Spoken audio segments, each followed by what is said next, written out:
not even gonna try to pronounce this anime, but I watched this about 5 years ago, maybe 4 years ago. I'm not too sure. I don't remember. Like, I remember most of it, but not really all of it. So I definitely recommend you watch it, and it's gonna be in the title, so you'll know what anime it is, or you can look it up before you listen to this. There's a lot of this is more like a slice of life type of thing. You're going through these different characters and how they interact with one another. They become friends, they get to know each other, they have some fun.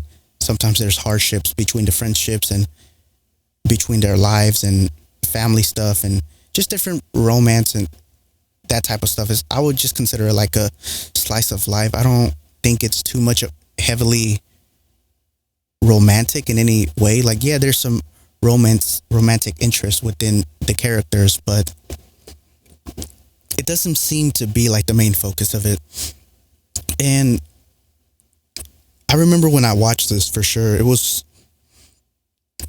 really touched me simply because it was kind of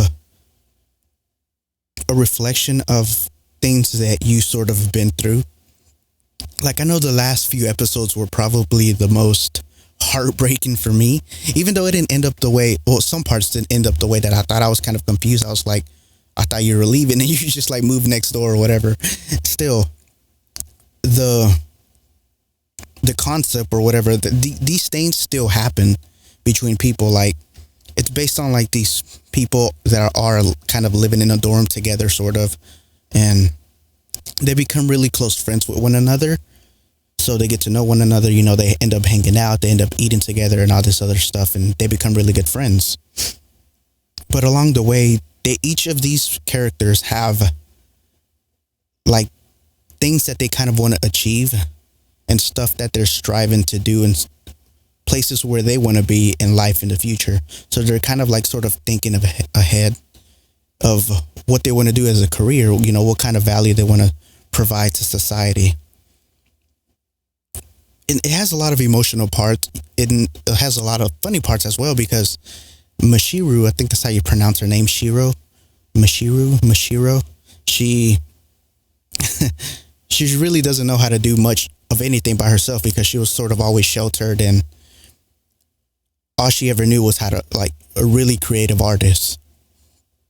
And I still don't think that, like, I think that's just the comedy aspect to add that element, because like, it's not that she didn't add anything to it, but it was more of I enjoyed the other characters more than I enjoyed her. Not saying that she was bad or anything, but it just felt like I've never met a person like her, you know what I mean? They could exist out there. I don't know. That's not disregarding the fact that she wasn't a bad character, because she wasn't. But what really got me connected to this is everyone like always came together to help her, and she was able, like, she kind of created this environment to where like she was super naive but adorable, like the kid that you watch over because they don't know how to take care of themselves. So everyone kind of gets together to protect this person. And I guess as the series progresses, there's a lot of messages in this show, but some of the main ones is like, if you've ever had high school friends and you're in high school, and then a lot of people are setting off to go down their own path. They're going to college and they're going to go to different universities, wherever, whatever. And sometimes maybe you're a year younger or you're a year older than them. So you're going to end up leaving your friends behind. Or even sometimes you just go to different colleges, right? Like, you don't end up going the same place. Like, everyone ends up in different places in their life. And so it's kind of a heartbreaking thing, because these people that you've connected with, you became friends with, and now all of a sudden you're sort of moving away from them and you're going down your own path. And you say you're going to stay in touch. You say you're going to be connected. And a lot of things change because you don't really see each other every single day, and you're not hanging out with one another. So your perspective on how you view certain things change. And that's kind of what the message is, that, you sort of are moving away, and everyone's has their own life outside of like where they live. They spend so much time because simply they live together. So they're definitely connected because they got to know one another. And it happens a lot, like whether it's a relationship or some kind of established friendship, it like you end up being separated. Sometimes you never end up being as close as you once were. Sometimes you just stop talking, and it kind of really sucks. It's really sad, but it happens, and most of the time it's just part of how things are, and you just grow apart, or because you simply spend a lot of time apart. Another part or aspect of this show is that, like I said, each of these characters wanted to do something. Like, just like in reality, we each want to contribute something, or we each want to follow our own path or dreams. Maybe some of us want to be artists or manga writers or some kind of animator. Well, whatever it may be, doesn't matter. The point is that there's always going to be someone that's better than you, sadly. Maybe they put more effort into it. Maybe like there's like 5% talent and then the rest is more effort, and maybe that 5% talent kind of outweighed yours or something. Or maybe sometimes you're just not made for the certain thing that you wanted to do, and things don't work out the way that you kind of presented themselves to be, or how you perceive them that they would go, because you can write down your goals and your dreams of like each step of how you're going to try to pursue this dream. Like if you want to be an artist, you're good, you're writing a plan and you're setting goals as to how you want to achieve these. And they all kind of do this, but in the end they end up realizing like some of them get to do what they love, some of them don't. At the end of the day, like the reality is, wherever they thought they were going to head, they ended up in different paths than what they'd assumed they would achieve. And it kind of sucks because sometimes that's the reality. You feel like you want to chase something, but you never accomplish that goal. Maybe you find out you're good at something else, right? Along the way, maybe you find other interests, but your whole life kind of revolved around one certain goal that you wanted to do as a career. And you just realized that someone else was better, but you kept trying and you kept trying. And no matter how hard you try, someone was just better than you, no matter what. Like someone was either trying harder, whatever the situation may be, they're just simply better than you at that thing. And they were able to get those opportunities that you wish you could have had, even though you took as many chances as they did. So it goes really heavily, like it goes deeply into that. And it doesn't explain like why it happened. They have like these inner dialogues within one another as to like they're having their own conversations about saying that things just don't work out as you plan. Like life isn't always what you want it to be, but you have to make the most of what you have and try to see like the positives and realize what you're good at, and sort of stop chasing. Like it's not bad to chase certain things that you want to pursue, but once you realize that you're not going to get anywhere with it, try to find other things that you may be good at and you may have interest in. So it became really something like sort of like a message. The whole show was kind of a message if you really look at it. Besides that, and Mishiru was basically just talented, right? Like I don't know if I don't remember her ever working hard. Maybe she did, and I don't remember. Maybe they have certain episodes where they kind of explain that. Like I said, I watched this a few years ago. I don't remember too much about it. I just remember like the important stuff that sort of embedded sort of these lessons into me that were sort of relatable. Like they're easy things to remember simply because like it's things that we go through in our day-to-day life or things that we have been through in the past. So yeah, and the music, I don't know if it was the opening or the ending, but I liked all the music regardless. But one of the songs was really, it always made me cry, especially after they played it whenever she was giving a speech. Not Mishiru, but this other girl with short hair. I forgot most of their names, but she was giving a speech talking about, how she's leaving because, she was older than the rest of them and she was going to college or whatever. So she was going to be separated, even though it didn't end the way that I thought it was. But still, that was her message, like enjoy the memories that you've made.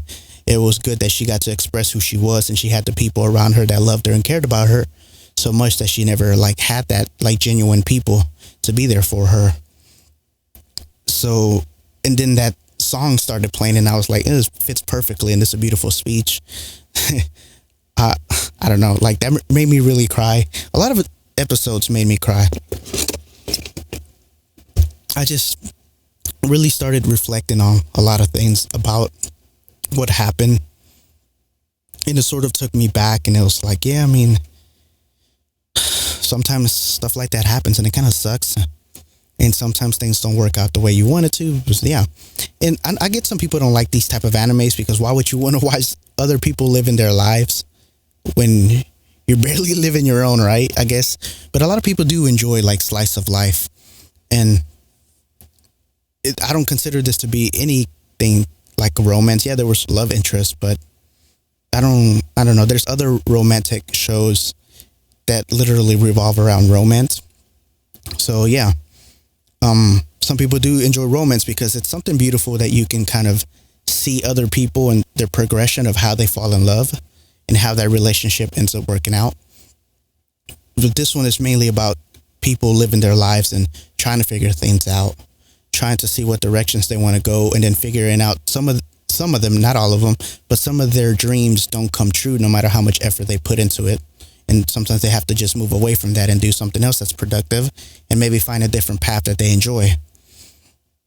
And that's really what type of show this is. You know, you're just watching people hang out.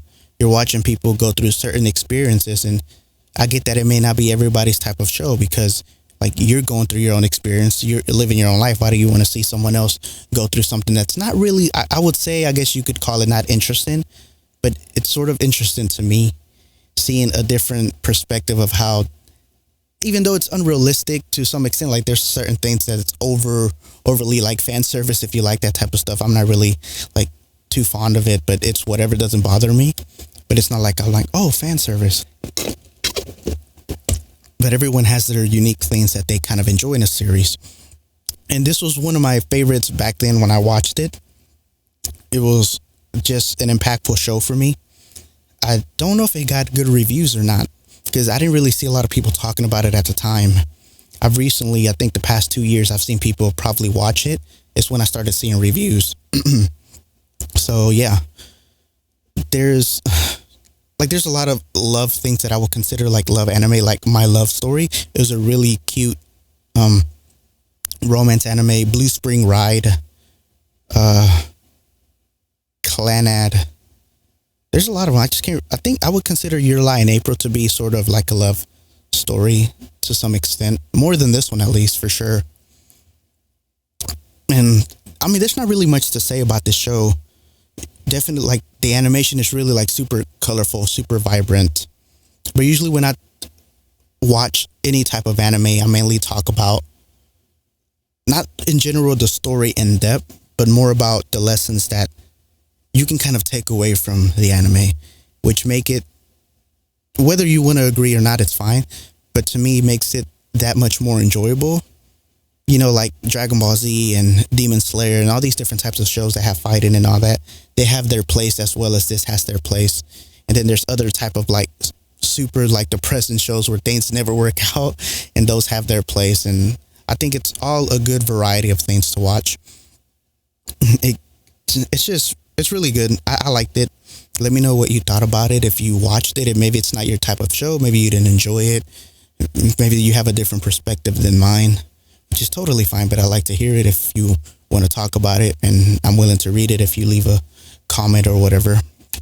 So, yeah, I don't know. It's not really a too-depth review. It's not, like I said, these things that I talk about, it's not reviews. I'm just rambling on about the animes that I've watched, but I'm going to keep it to, one series. I don't know what the next show is going to be that I talk about. Most of the series that I'm talking about, I've seen them so long ago that they're not really fresh in my mind, but only certain parts that were embedded sort of in me that were easy to remember, I can talk about, but I can't go too in depth. So yeah, like I said, I watched this a few years ago, and that's sort of the main parts that I remember. It's really beautiful. The animations, it's not like it needs to be super animated. Like there's really nothing special happening that it needs like a lot of animation to be happening. The colors are really bright. It sort of has like this, if you've ever seen No Game, No Life, it sort of has that kind of color scheme. I don't know if it was from the same company or whatever that did No Game, No Life. It wasn't like pinkish, but sort of had that pinkish tint and that sort of vibrant colors. I don't know. I really like it. Like, it's really beautiful on the eyes. Like, it's soothing for me to watch that. It, I don't know if it something's wrong with me, but it keeps my attention more. And yeah, it's pretty much almost like that. But that's really all I have to say. I'm just basically rambling on at this point. There's not much else to say about this series that I can remember. So yeah, I guess that's all I'm going to say. So hopefully everyone's having a lovely night or whenever you're watching this, listening. And I'll talk to you next time. So peace.